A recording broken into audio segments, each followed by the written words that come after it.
Today we're taking a look at the DJI Mini 5 Pro, and boy, getting this was a mission. I ended up ordering this from South Korea with everything going on in the United States, but I was happy to get my hands on this, and after flying it for the past few days, I definitely have some thoughts because I picked up the cheapest model you could get just because that was the best deal I found, and it probably wasn't the best choice. I think a lot of channels who were given the DJI Mini 5 have been pushing the RC2, and I've even been using the original RC with the built-in controller on my Mini 3, and it's definitely helped over the years. But using it for the first 2 years on the Mini 3, I would always have to connect it to my phone via a hotspot, and so that's why I wanted to try just using it with the regular controller on this. And I learned a few things. So in today's video, it's not going to be a full review. I've only had this drone for a few days now, but I want to show you some footage, talk about what I like, and some of the things that I was really surprised that I wasn't too happy about with this Mini 5, because it's a huge change and deviation from the Mini 3 and the Mini 4. So first off, the biggest change is obviously we have the big 1-inch sensor here that does have an f1.8. So flying this thing at night, you get much better footage. Now, is it to the level of something like even a Mavic 4 or a Mavic 3? No, you're still gonna get better footage out of those at night, but it's nice to see that we can get cleaner footage from this drone than something like a Mini 3 or a Mini 4, because I noticed when I would fly those at night, the footage was always kind of smeary. You could see there's a lot of noise reduction going on, and it just wasn't my favorite to use, so I didn't really fly it at night that much. The image quality off the bat is noticeably sharper on the Mini 5 versus the Mini 3 and the Mini 4, which was cool to see. This is pretty much the drone I've wanted DJI to come out with ever since the Phantom 4 Pro came out all the way back in 2016. That was their very first 1-inch sensor drone, and that was only 8-bit. The image quality was insane at the time, and when they came out with the Mavic 2 Pro, it was a little bit more portable, so that's why I jumped on that drone immediately after the Phantom 4 Pro. But even with the Mavic 2, it wasn't quite the size of this mini drone, and the size makes a big difference besides the fact of 250 grams, which I get it, it's a little bit debatable on this thing. But let's just talk about the small size and the noise from this drone. You know, from flying some of the mid-sized drones over the past 10 plus years, one of the things I would always get is staring from anyone. It doesn't matter if I'm there legally, you just get a bunch of people looking around, because it's not even the fact of how big those drones were, although they're a lot bigger, they were a lot noisier, and so they just drew a lot of attention. And one of the things I noticed with these mini drones is most people don't really take them seriously. Now, they don't think they're a toy by any means, but they're not really scared to see these or looking around trying to get, hey, are you filming me over here? No, I haven't really had that with these mini drones. And that's why I really wanted to get my hands on this Mini 5 Pro, because it definitely is quieter than a lot of the bigger drones. Now, I noticed it is definitely louder than the Mini 3 and the Mini 4. I'm sure there are tons of reasons why it's louder, especially the weight is a little bit more than 250 grams, especially if you're gonna put the Plus battery in. But it is worth noting, it is a little bit louder, but not loud enough to where if I was flying here, I don't think a bunch of people would be staring at me thinking, hey, bring that drone down. It's decent. It's worth noting that it is a little bit louder than the previous drones. So a few things I noticed when charging the Mini 5 Pro. So I have, of course, the Mini 3 Pro, and I charge both of the batteries from the Mini 5 and the Mini 3 at the same time. So the Mini 5 seemed to be charging slower. So I hooked up a USB that had a wattage reader on it, and it was only getting around 18, 19 watts in, where the Mini 3 was getting around 28 watts in. So I was able to almost charge 2 complete Mini 3 Pro batteries before this one battery charged. So I don't know why the charging is slower in the Mini 5 Pro, but it is noticeably slower. So do notate that. You may want to get an external battery charger just to get these batteries to charge a little bit quicker. And then let's talk about the internal memory of this thing. So there's 42 gigabytes of internal memory. And on my very first shot with this drone, I realized I forgot a memory card. So it is useful. It's more than just having a little bit. I was able to film most of the morning on just the internal card. Now, I do now have a 256 gig card in there, which will pretty much last you way more than you need. You could probably get away with getting a 64 gig card if you clear off the footage at the end of every day. I would probably recommend getting minimum 128, but it is nice to know that the internal storage in here is pretty decent.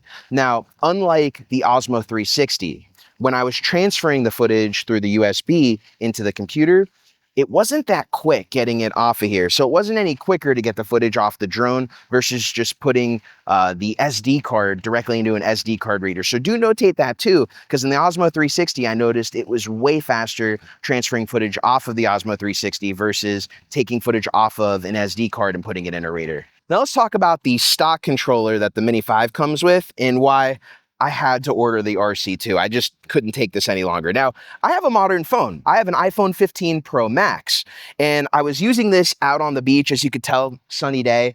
It's pretty hot down here in South Florida, Fort Lauderdale, and I went to go film surfing the first day I had this. And one of the things I noticed is my 15 Pro got hot, and it started fluctuating the brightness. Now, I figured out how to turn the auto brightness off, but I did not like how hot my phone was getting, especially because it's a relatively modern phone. The 15 Pro Max, that's going to be a phone that I keep for years, especially with the new iPhones being aluminum.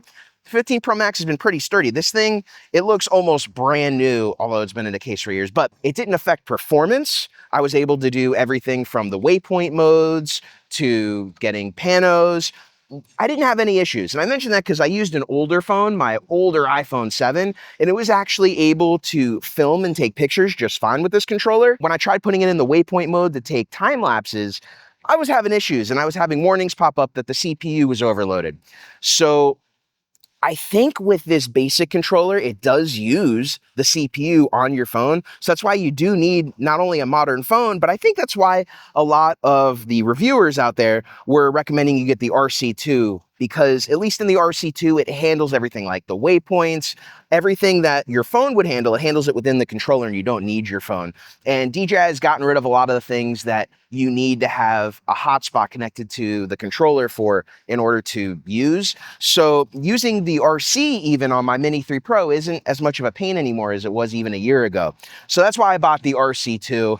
It's gonna make a really great addition to the lineup, and then I'll have this as backup in case I needed it. And with the amount that a lot of people are charging just to get the kit with this and the RC2, I ended up saving $50 compared to what most people are charging on eBay to get the RC2 version of this drone. So I'll let you know how it flies, but overall, really like the image quality. I've really only been messing with 4K 24p so far, both during the day and at night.